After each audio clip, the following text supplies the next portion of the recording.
Hi friends, it's Sharon from Mad Paper Crush here, and today I thought I would come on and show you a fun, quick little time card journal that you can make for Christmas. These would make great gifts.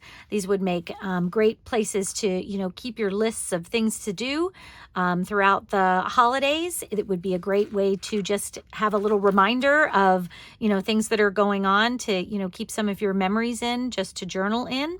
But they're real fun and they're quick and easy, and I thought I would show you how I do them. So let's go and make this little Christmas time card journal. Okay, since the cover is basically this whole thing, I'm just starting with 2 time cards. And now these time cards are, 3¼ inches by 9 inches. So that's a good start for the size that I want. I want my final book to be about 3 by 6. So I think that'll work out perfectly. So what I'm going to do is I'm going to use my little scoreboard here, and you can just measure and fold if that's what you want to do. I'm going to pick a side. I mean, your words may show through a little bit.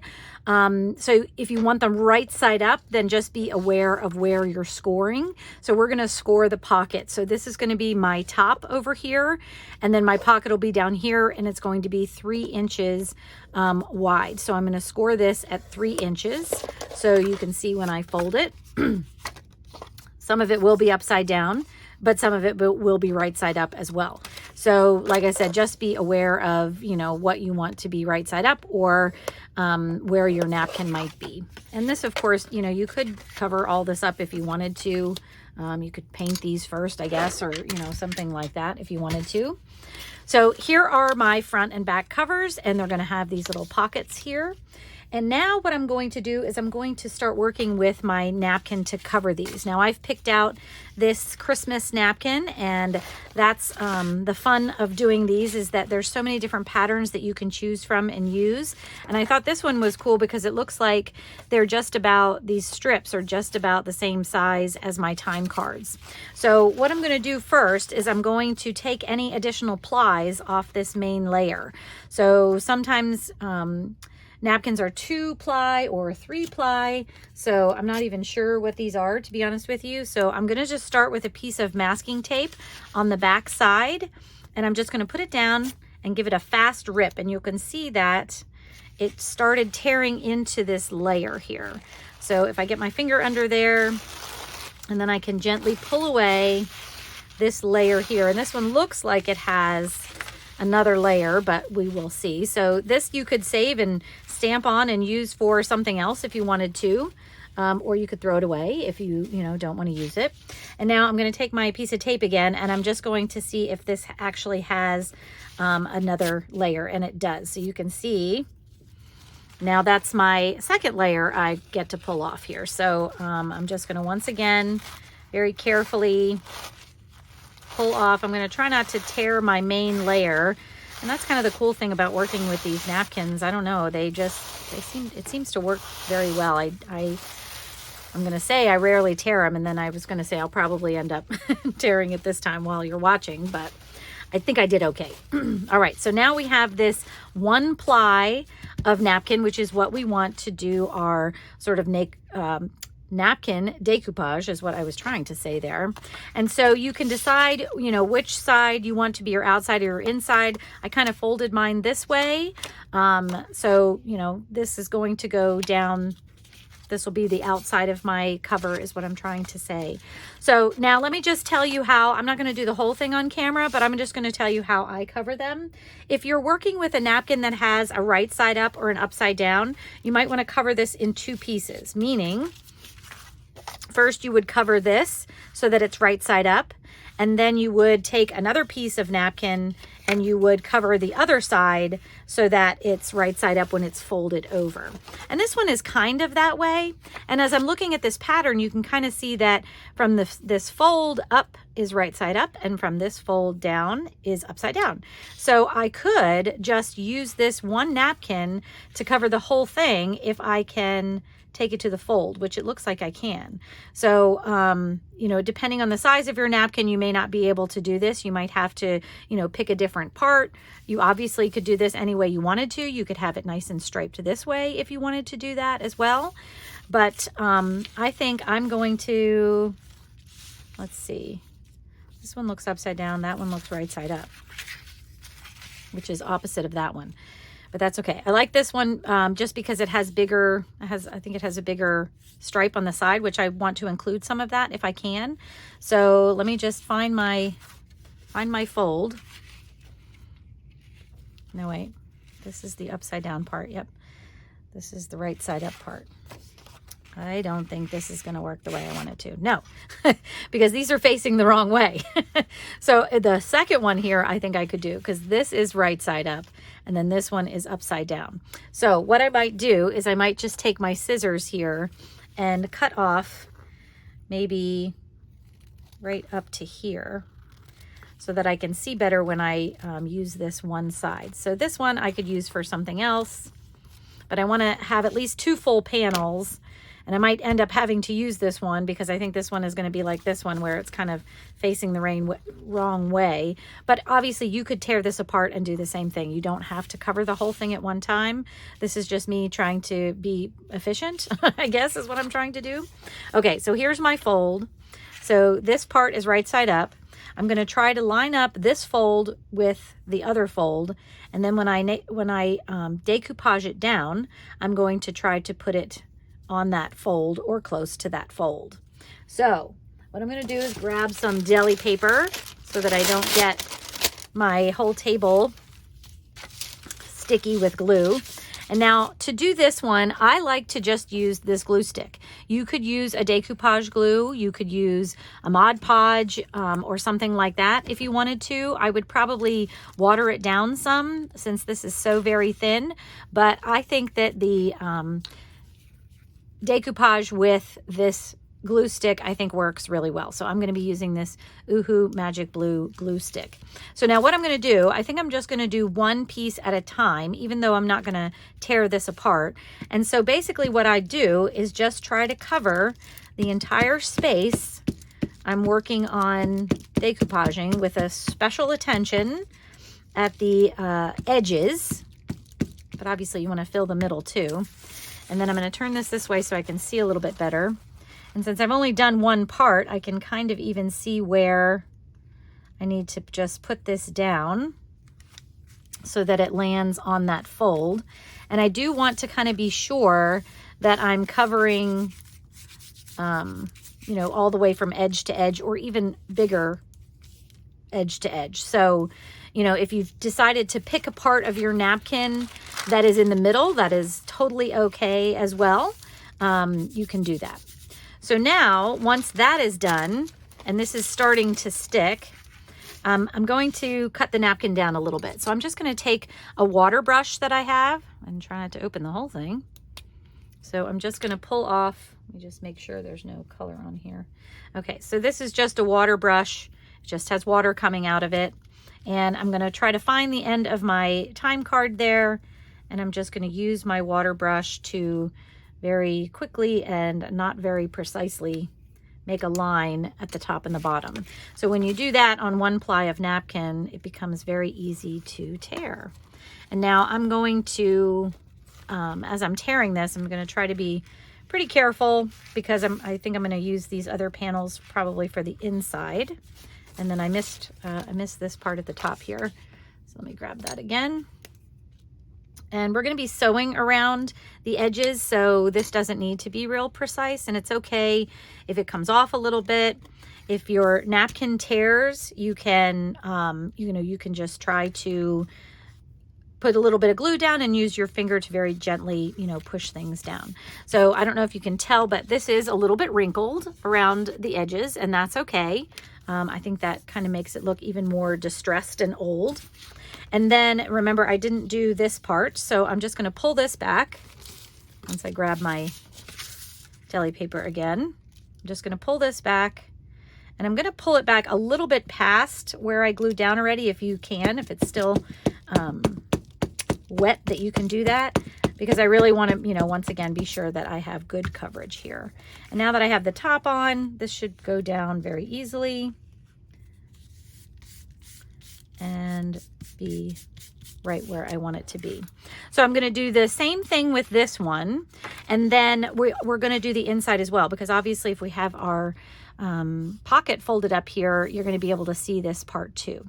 So to do the inside, I think I'm going to go ahead and do that while I'm waiting for that to dry. I think I can do that. This pocket is going to come way up here, so I can see like Tuesday is showing here. So I could just, you know, put napkin down to maybe Wednesday, and that would be plenty to cover what I've got here. So I think I'm going to use my, not that one, because that's not enough. I'm going to probably have to cut another one, but I think I'm going to wait. I could always pull out another napkin. So that's the other thing that I want you to be aware of, is you may not be able to just make the inside of the napkin. Now let me see about this piece. Actually, this probably will do it, but it's pretty close. So I'm not sure I want to do that close to not covering the whole thing. I'd rather be a little bit more sure that I'm going to cover the whole thing. Now, what I could do is I could, you know, cover part of this here and then cut off another piece to cover down here. I just think it's easier to use one piece of napkin to do that. So before I do the inside, I am going to cover the outside of this one so that I kind of know where I stand with whatever napkin I have left. And once again, you can use a second napkin if you need to do that.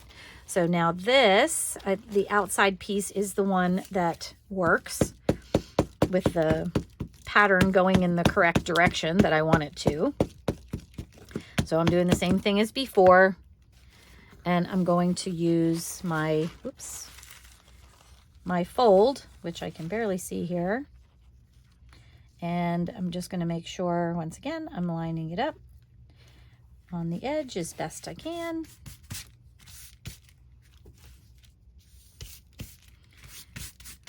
And then we're going to use the water brush to sort of cut this out again and cover the bottom. And I'm going to go ahead and finish that, and then we'll talk about doing the inside. Okay, now that I've covered both outside pages, I kind of have figured out what I'm going to do. I'm just going to use these pieces, and I think I'm going to not do them, you know, up and down like this. I think I'm going to do it like this. So this piece at the bottom just about covers the whole width of the inside, and I can kind of place it anywhere I want it, since we said, you know, this is going to go up almost to Tuesday there.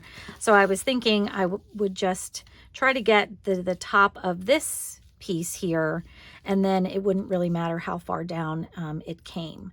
So with that said, I'm just going to cover up to maybe Thursday, and then I can take off, you know, what I need to on the bottom there. And I think I'm going to do it this way so I know, trying to figure out which way works better for my leftiness here. Now, once you've got the glue on there, you need to kind of just be careful, you know, where you're sticking things down, because sometimes the glue is not very forgiving to, you know, pull it all the way back up or something. But I think that's pretty good there. And I did go down to the end of Thursday, but what I'm going to do with this one is I'm just going to use my water brush there to just take off what's on the bottom there. And then we'll do the same on the top and this side. And the way this napkin turned out, I actually have a whole nother piece just like this to do for the other side. So I have this fun piece here. And now this one, because it looks like it might be upside down, I may do this one at the top instead. Maybe I'll just do something like that. And we'll do the same thing, go down to about Thursday.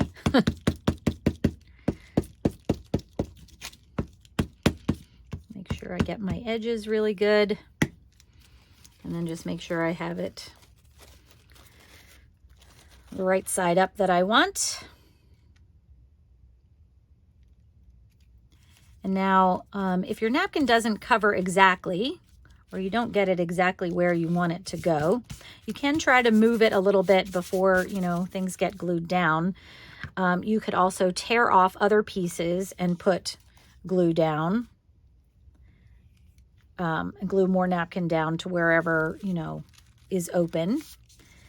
But the other thing is, especially with these time cards, which kind of match this napkin, you could also just use distress ink to kind of fill in things, which is probably what I'm going to do, but not until we get to our next step. So now this one's the most recent one I've done. I'm going to let that dry. I'm going to pull this one out again, and I'm going to grab a different piece of deli paper. And I'm going to seal the napkin down. So we put the glue on the type card. Now I'm going to put more glue on top of this. When you're putting glue on top of the time card, you just need to be careful because you can pull up the edges. So I definitely think you should go with sort of the edges, you know, make sure you're having the glue go off the end so you're not, you know, rubbing it back in and possibly tearing the napkin. And you're just going to want to do this all over. So this is kind of like our outer seal for our decoupage. And then once that's done, I'm going to let them dry again fully this time. And I'm going to make sure I do the fronts and the backs with this second step here of kind of sealing things in. But obviously I don't want to flip this over until this is totally dry. Otherwise I'll end up gluing it, gluing it to the deli paper. So I'm just going to keep doing that for now. All right, next two steps. Everything's real dry here. I have my glue on both sides. Everything's dry. I love it. So the next thing I'm going to do is I'm going to I'm going to do two things. I'm going to make a pocket and I'm going to make a tuck. So I want to, I'm going to do the distress later, but for the pocket side, I'm going to make sure these two sides are sewn so that you have a pocket in the top here. So, but before I do that, I do want to have like a little notch, a little thumb hole in the pocket so that you can kind of see where it is. Since everything's covered with this same pattern, sometimes it's hard to see, and putting a little notch in there just kind of helps, you know, give that indication that there's a pocket there. Now, I could do the very same thing to this one if I wanted to, but I thought it might be fun to make a little tuck spot. So I have to decide first which side is going to be my cover or my back. And the reason I want to do that is because it'll depend on which way I make my tuck go. So if I'm just going to look at the front of them. And I think I might want this one to be the front because of the way this flower is here. So if this is the front, my fabric's going to be over here, and it might not be exactly what I want. So this is going to be my front, which means that I've already cut the pocket for the back. So my tuck, which is now going to be in the front, I want this side to be enclosed so that when you open it, you know, things don't fall out that side. And this side will sort of be it's not going to be fully open, but it's going to be partially open. So now remember, we didn't cover all the way to the bottom, so I don't want to cut all the way to the bottom. But what I can do is I can just kind of eyeball where this is. And I think I'm going to do this on the back side. So I'm just going to make sure when I put that there, actually I think it needs to go up a little bit higher than that. So maybe we'll go up to this line there. And to make sure that if I cut anything open, you'll still be able to see, you know, that there's covering here. So what I'm going to do now is this is going to be one end of my tuck spot. And I think I'm just going to kind of eyeball the other end. And what I'm going to do is I'm going to either take a ruler or take my cutter, and I'm going to cut from this point on the paper to this point on the paper. So I'll just have like a little line that kind of goes like this, and then my tuck spot will be right in there. So it won't be like a full pocket, it'll just kind of be a partial pocket. And to do that, I'm just going to line this up on my paper trimmer here. And the only one that needs to be real exact is the one that goes against this side, because like we said, I don't want my uncovered timesheet part to show there. Okay, So I like that. So now what I'm going to do is I'm going to, I'll sew this side and this small side now, but I'll leave the rest of this open to have a nice big tuck in here.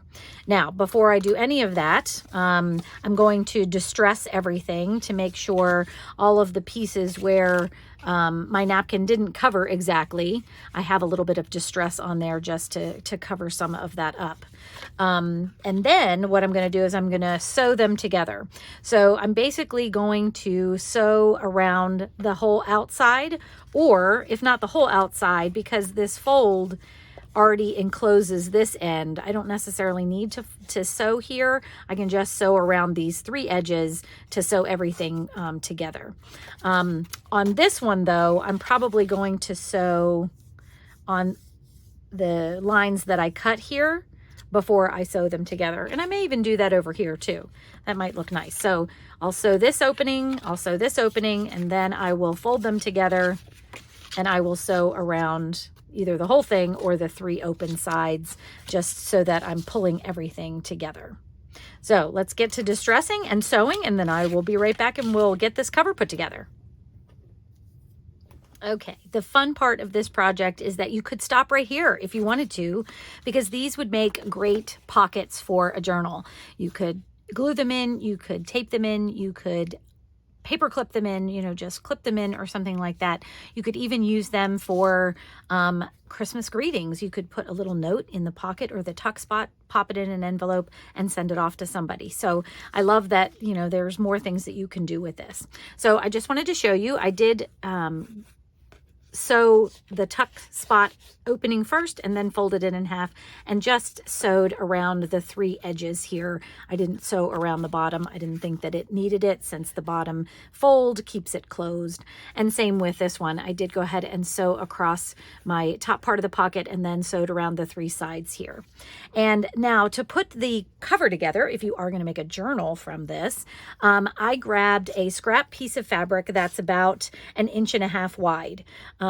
For this kind of journal, I mean, certainly you could go larger if you wanted to, but I thought a 1/2 inch spine would be fine. So the other 1/2 inch on either side will be to hold our covers on. So I also, I did tear my fabric. I do love to tear my fabric. And I wanted to just add some stitching around the outside a little bit, just to give it a little more stability when I glued it down, but that's optional.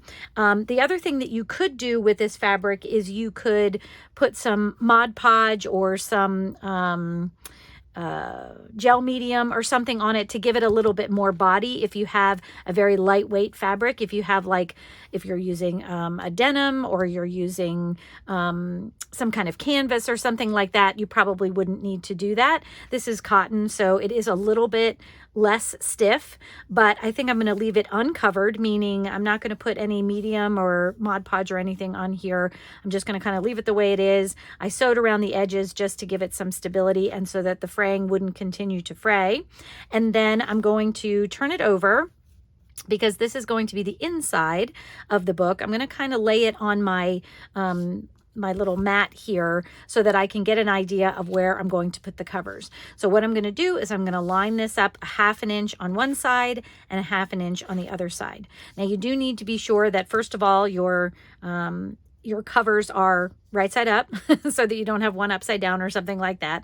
And then you also need to be sure that your front cover is on the left-hand side and your back cover is on the right-hand side when you're doing it like this. Because then once this is together, this will close and this will be the front of our journal. And like we said, we wanted this kind of little flower there to be the front of the journal there.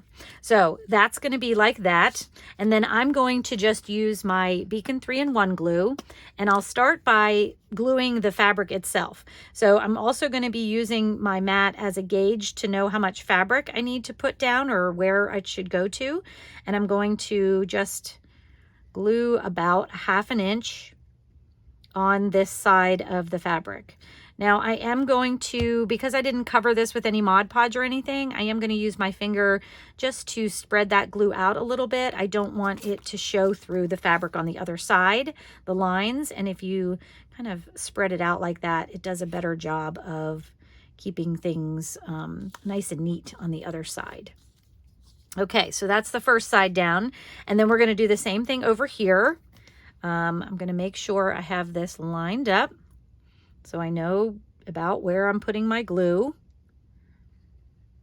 Got my 1/2 inch going. And once again, I'll just use my finger to kind of spread this out so no lines show on the other side. And then I will once again line that up and make sure they look even, you know, coming down here. I should have a 1/2 inch of fabric on either side. I am going to just kind of wait a minute to let this set for a second.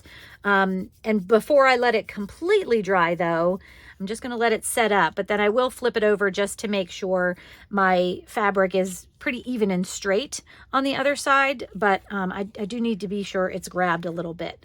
So I have some strings over here, and of course you can leave those strings if you like, but you can cut them off too. And I'm going to kind of fold this over so you can see I have just about the same amount. It looks pretty even. Definitely on the front, looks more even than the back, but that's okay. So now I'm definitely going to just let this sit and dry real good before we go on to the next step. Okay, my fabric is all nice and dry. So my cover is all together. I love the way it's looking so far. I went ahead and gathered some papers for a signature, and I just wanted to tell you a couple of things about doing that. So depending on the size that you have yours at, if you want to figure out what size your papers need to be, you just measure the width of your cover when it's open. So let me just grab a regular ruler here so we can kind of see it together. So my cover is just about 7 inches wide, and that should be what I expected since these are a little over 3 inches wide, and then I have this 1/2 inch center in there. So this is just about 7 inches wide. So my papers then need to be just about that width, maybe a little bit closer, because when you fold papers together, they do start to, you know, push out on the inside. So you want them a little bit, maybe a little bit smaller than 7, maybe 6 3/4 inches wide, so that they don't start to alligator outside of the cover. And then the height is going to be the height of the cover, 6 inches, or maybe a little bit less if you want them to have like a little bit, you know, of a margin on the top and the bottom. So that's what most of these are. And then there's a couple. Let me just see if I can find one here. So I'm just using mostly plain papers because the people that I'm going to give these to aren't junk journalers, so they won't know what to do with a junk journal page. They'll be very confused by it. So I figured lots of blank pages. I might put some stickers and things on them just to decorate them a little bit, but I figured the plainer the better for some of the people that I'm going to be giving these to. Now, this one is 6 inches tall, but I made it a little bit longer. So actually it's, I think, 8.5, which was the width of this page that I cut down. But I just folded the first page a little over 3 inches and then folded the other one in to make a fun little flap there as well. So you can do them a little bit longer. You could tear them. You could do this totally like a complete junk journal if you want to.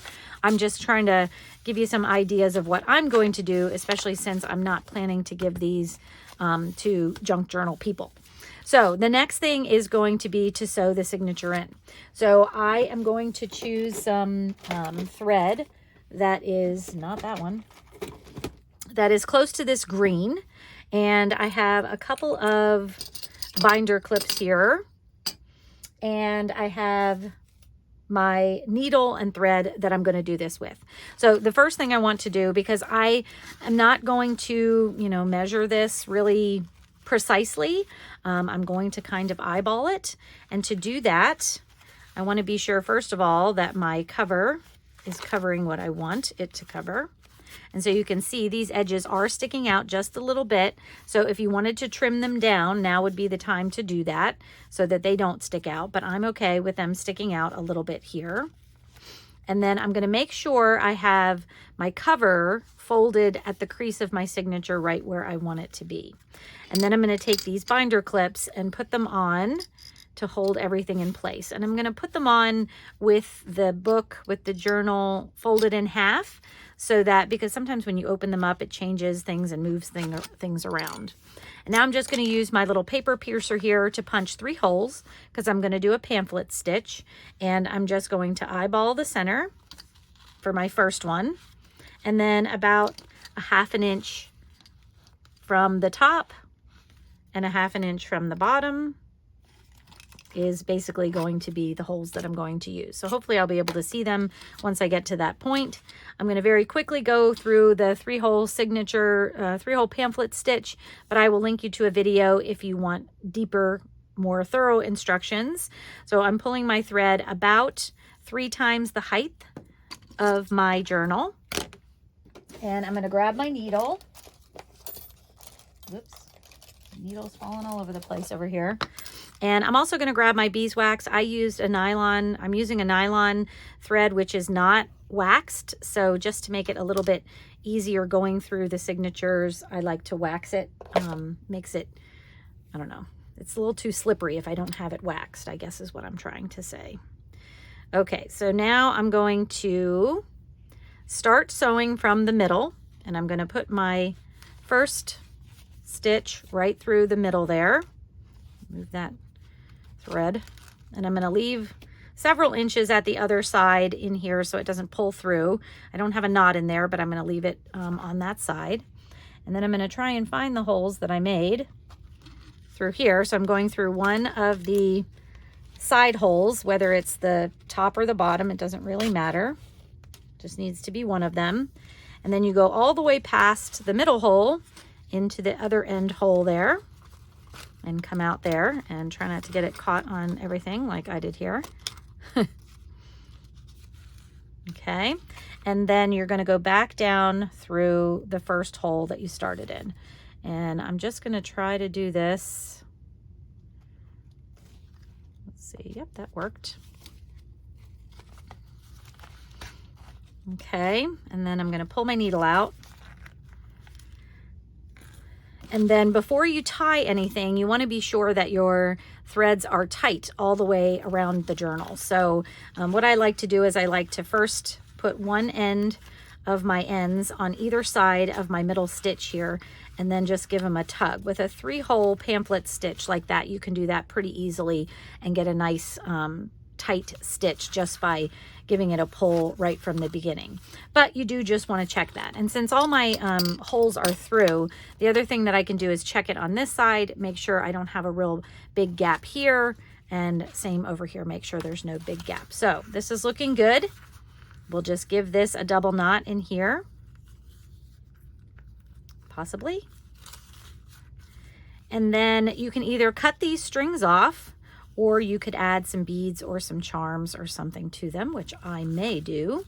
So these are nice and long. I could add something down at the bottom here, like something Christmassy down at the bottom here.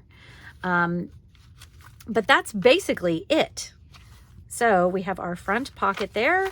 We have our pages here to be used, and our back pocket here. All right, so I'm gonna go see if we can find some beads to finish this off and kind of make this journal complete. Okay, I found a fun few tidbits to decorate. I pulled this little Christmas label from my Christmas Numbers Christmas kit that I have. I thought this looked cute on the front here. That kind of pulled that together, and you could put the date here, or you know what you were going to use this notebook for, or something like that. But this kind of gives it sort of a, you know, a cover feel there. And then with these 2 strands, I found these fun little green stone beads, and I think they matched pretty well. So what I want to do is I want to attach them. Now this one string, when I attach them, I want them to be hanging below the journal, because I don't want them to, you know, keep the journal from closing. Now this one is pretty small. It doesn't hang real low, so we'll have to see if this one will work. I know the longer one will be okay, but I probably should have even these out a little bit more when I was making it, had I thought ahead to do this. So the first thing I'm going to do is I'm just going to tie a little knot in here. Just one little knot. I'm going to try to keep it. Here's a little hint for you. You can take tweezers and put it into the knot, and kind of put the tweezers where you want the knot to be. And then when you tie the knot, the tweezers will hold the knot kind of right where you want it. So now I have this one little knot here, and I'm going to see these holes are really small, and my eyes are not as good as they used to be. And pardon me if you hear my dog barking. I think I got it through there. And so then this will go right like this, and I'm going to do the same thing I did before. I'm going to tie another knot in here to hold this in place. And to do that, I'm going to once again, I'm going to start the knot, and then I'm going to put my tweezers through the loop of the knot here. Make sure it's tight against the stone. And then I'm going to quick slide it out and make sure that knot stays down there. So now I have one hanging here, and I'm going to do the same thing with this other one.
Okay, and I don't know if you noticed while I was doing that, I made this knot for the long one a little bit longer so that they didn't fall at the same exact place. And now I am gonna leave a little tail on them. And then what I might do is take some white glue and just put a little dab of white glue on each of the knots, top and bottom, to make sure they don't come out as well.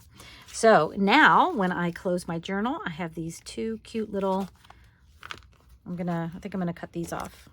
My little sewing strings that I often like to leave on, but because I have my dangles here, I think this would look better without them kind of hanging out. So I'm gonna get this on, and then we'll be all done. Okay, our little notebook is done.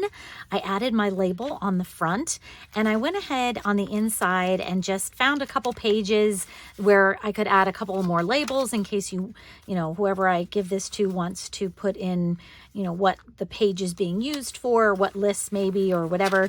This one you can't really fill in anything. Well, you might be able to put a date or something under here, but I just thought it was fun to just kind of add a couple things here and there throughout the journal, just to give it a little bit more. So I love the way it turned out. I can't wait to give these away. I started making some other ones, as you can see here. This one is just a cover right now, but I will be adding some signature pages, and we'll be giving them away too. This one, I just kind of wanted to show you some of the things that I did. So for this one, instead of using different pages, I have some gray printer paper, and so I use that for the inside of this one. So it's real plain, but it's a good way to use up some different papers that maybe you don't use all the time for junk journaling. And this one, while it does have some different pages in it, it has a bunch of different types of pages. They're very white. I didn't coffee dye them or anything. These actually came from like a teacher's planner that I got, sort of after sale. It was, on sale after the year was over for really, really cheap, but it had lots of paper in it, and it had lines, and I thought that was good. And with the peppermints on here, I thought it was the perfect color on the inside to go with this one. So I hope that you make some of these fun little journals, give them away to friends, use them for all your list making and meal planning and everything you need to do throughout the holidays. If you do end up making them, please tag me. I'd love to see what you do. And I hope you enjoyed this video. Take care, friends, and I hope you have a Merry Christmas. Bye-bye.